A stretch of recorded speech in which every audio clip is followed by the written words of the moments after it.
জমজমের পানি খাওয়ার পরে দেখবেন আপনি আবার সেই 25 বছরের যুবক দেখছেন না? ক্লান্তি যা আসে, এক গ্লাস জমজমের পানি খান, আপনার শরীর দেখবেন আবার চাঙ্গা হয়ে গেছে। ঠিক কিনা? হাদিস আপনারা চাঙ্গা হয়ে যাবেন। পৃথিবীর মধ্যে সবগুলি আল্লাহর দেওয়া রহমতের পানি, কিন্তু আপনার জমজমের পানি পৃথিবীর এক ব্যতিক্রম পানি। অন্যান্য পানি মানুষের তৃষ্ণা নিবারণ করে, আর জমজমের পানি মানুষের ক্ষুধা এবং তৃষ্ণা দুটাই নিবারণ করে। বাদশা ফায়সালের সময় দুনিয়ার সমস্ত বাতিল শক্তি একত্র হয়েছিল এবং সৌদি আরবের মধ্যে সবচেয়ে ন্যায়পরায়ণ বাদশা, আজ থেকে শুরু করে শুরু পর্যন্ত শ্রেষ্ঠ ন্যায়পরায়ণ বাদশা ছিলেন বাদশা ফায়সাল, যাকে জীবনে কেউ কোনোদিন হাসতে দেখে।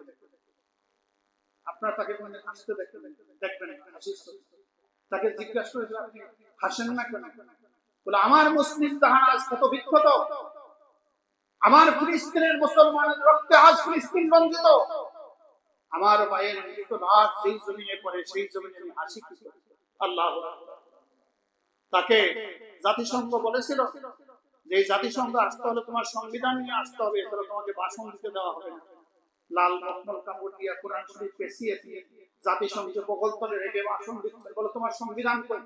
তো বাদশা ফায়সাল যতদিন সৌদি আরবে থাকবে ততদিন সৌদি আরবের সংবিধান হলো এই কোরআন, যা আমি বগলতলে করে নিয়ে এসেছি।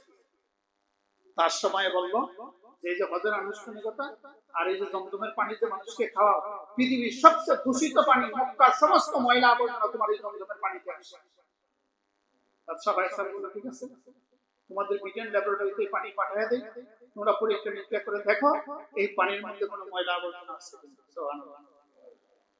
ব্রিটেনে পাঠাইলো, বহুত পরীক্ষা নিরীক্ষা তারা করে দেখলো, হায়, এটা এক ব্যতিক্রম ধরনের পানি, এটা খাইলে রোগ হবে তো দূরের কথা, বরং রোগের প্রতিষেধক হলো এই পানি। সুবহানাল্লাহ। রোগের প্রতিষেধক। এই জন্য জমজমের পানি দাঁড়িয়ে খাওয়া মুস্তাহাব, দাঁড়িয়ে খাওয়া, সব পানি বসে খাওয়া সুন্নাত। আর জমজমের পানি কি করতে হবে? দাঁড়িয়ে খেতে হবে। আর জমজমের পানি খাওয়ার দোয়া, আল্লাহুম্মা ইন্নী আসআলুকা ইলমান নাফিয়া ওয়া রিজকান ওয়াসিয়া ওয়া শিফাআন মিন কুল্লি দাইন। সমস্ত রোগের শিফা হলো এই জমজমের পানি। আল্লাহু আকবার। মাত্র 17 ফিট গভীর এই জমজমের কূপ, 17 ফিট, কোটি কোটি ব্যারেল পানি দৈনিক তার থেকে উত্তোলন করা হয়। 1 ফিট পানি কমেও না, 1 ফিট পানি বাড়েও না। 6000 বছরের ইতিহাস। সুবহানাল্লাহ।